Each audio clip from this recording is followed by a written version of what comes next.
Fatalo fatalo Samoa Entertainment TV ile nei fo Israeli ayu si mai alfa fonga sfa upuponga wana tamua mai pia.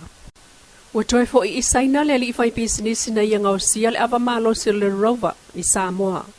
Peta yola na container ato le ethanol le ana tau fia le custom o yel fuanga eventually officer su e fa sai ni simple straws e fa ngai la to mo la to ngalwenga fatino. Ilem ta upula vale ole ava malo sin tau fia mai el officer o tutel to sanga talwai ava malo si mai sava yo atulla to tau tolus full fast full fetala peta il fai ungal fam sinonga e fa tau oloa mo se tupe maua petai o ta wel pulenga officer tutel e o ta to singie ye ile fuanga e fa ta ma ia uma oloa na tau ava malo sina maua mai savai iso suenga fa pitosa fatino e ono masina lena tapu il toe au mai ole ethanol i Samoa. Talu mati ia se te molto sanga nei. Na fua suenga. Ina ua iai popolenga mai le ofiso leo ma fai business ia mta upue o atul fam sinonga. E so o tanga lava. Ia fianga o tupulanga talavou au ainga le ava malosi e maisa le rover. No o lava ina tusia tuaile fionga le minister le customer tiute matupe maua a Samoa. O le sui pa le mia, le fionga tuala Iosefo Bonifacio o ia foi, o le taitai fono, le fono whaatonu le ava malosi, na ia tusi I whalenga o si ava malosi umai le tunuu, o le ata au fia le toe au mai o le ethanol I Samoa. Ina ua mawane, o lo whaasoli tu la fono le telo le spili le tonu ava malosi e maise o le rover. Pei tai sa whaatanga lava mo ngā ruenga whaatino le mta ngā ruenga le soifua maloloina, ma le ofisa su e whaasa indisi o no lato au maia. Wai lima nei lo officer tute o loa tau ava malosi le na o mai savai I le tau sanga talwai o yele whaatau e whaatama ia uma vanga na ai ia le container ethanol le na tau fia fo e le custom e avatu le officer le straws e whao ngā moa lato ngā luenga sue. Ua mawhai nei o na ta alo le li kapeteni o le toa Samoa le lato ta alonga le vavea o le sa o lumana nei. Lea o le awheilo iai. Ile semi-final ma le au malosi e ngelani. O le Leo Junior Paulo sa whaasala le lakapili ke laulangi. A fua mai le ta longa le toa Samoa ma le awatonga. Ile po le sa taluai. Peita ina fina we Junior Paulo le whai unga. Ma taunu wai ile mawhai ei nei. Ona ta alo. Hey, what's doing? Just want to let the whole of Samoa know that I am cleared to play and we're definitely happy with the result, but we're definitely looking forward to this game ahead. So I'll see you all there and can't wait to rip in. Thank you. Samoa! O se whamalo si au fo lea I tamata alo le toa, ai o tāpua inga le tunuu. Ai o Samoa I so se vai panoa o le lolangi ma le maua lungo le langolango ua iai nei. Tako te kaya sa vale! Ai o sa souma! Samoa! Awa! Awaya! Awa tete! Awa awe! Pisa! Awa awe! Pisa! Waina toa! Wato! Talu o le taimi mua leo wo o ise awa Samoa I la kapiliki tulanga wei nei. Ai o lo sa ili mai Australia ma New Zealand. Leisi awe fetawi ma se au manu malo I le talonga Samoa ma Engelani mo le final. O le valu I le tai au le stronai taimi Samoa talonga Australia ma New Zealand. Ai va veawa I lo le aso sa I le afol tolu. Taimi Samoa le talonga Samoa ma Engelani. Awe manu malo ma yai o le aso esiampini. Ile ipo le lolangi la kapiliki, lua ile vaia so fau. E ele so suenga lo fai ele taimi nei whaatau tamau a inga o Samoa, ma le lua sa fulu isia tunu o le Pasifika ma territory, e tali atuai tal sanga al ampasau Catherine Tai o le ofisa whaatau inga al malo Amerika. Ele tusia tai te te ifono le komiso whaatau inga Amerika David S. Charnason. O ia ta uaile ta ua le anga I luma whaatau inga ma motu le Pasifika.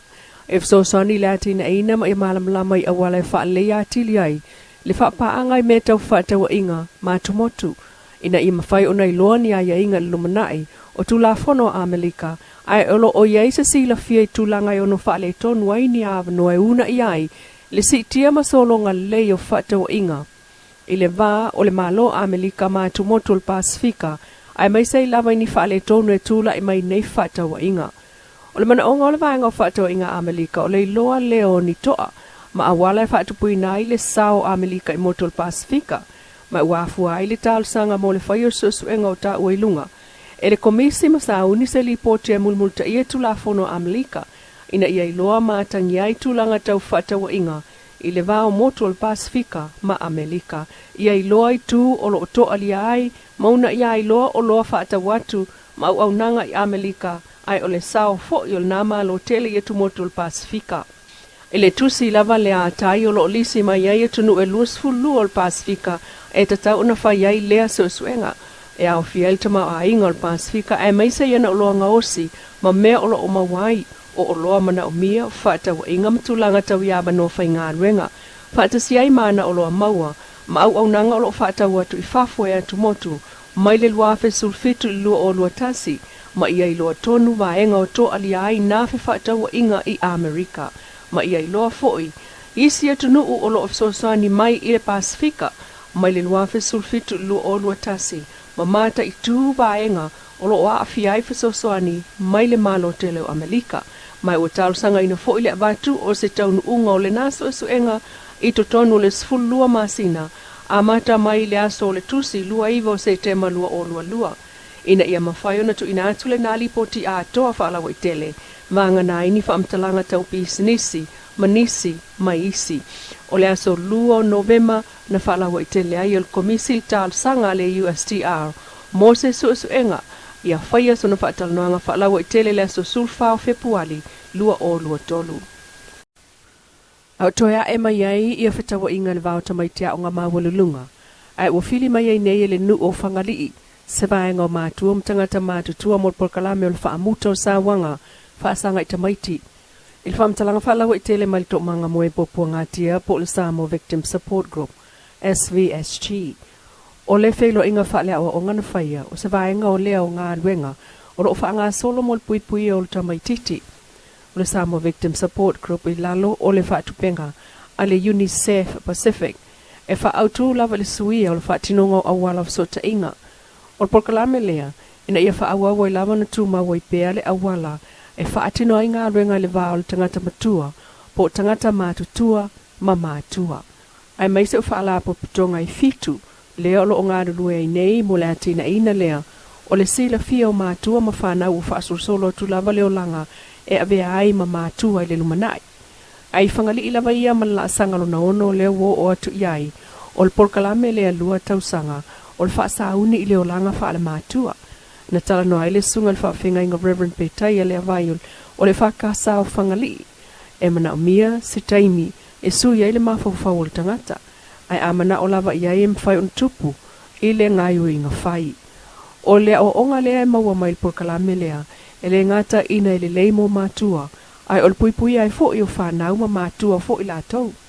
O le la sangalo na ono lea o le porkalame mo whanau o lo fua, i lunga o le puipui a mai le i whaafita u le a fua mai lunga, o sota inga tele vavave, i a fianga talu le tu whau lava o whanau, i sota inga tele vavave, ai o le alofa i whanau, ma whaise taimi ma lātou, ia lātou i loa mai le anganga o le matua, o le whautuanga mai le to manga, a whai o a fia oi whaafita u le sota inga tele vavave, o lo o iei le laina vilfua mo le soswani, le valu se lau, fitu valu fitu wha. Samoa Entertainment TV, mata mua i whai unga nei vai asa, toi whenua i fo i le vai asa fō lelo fō le tua, ai wha asoi fōne.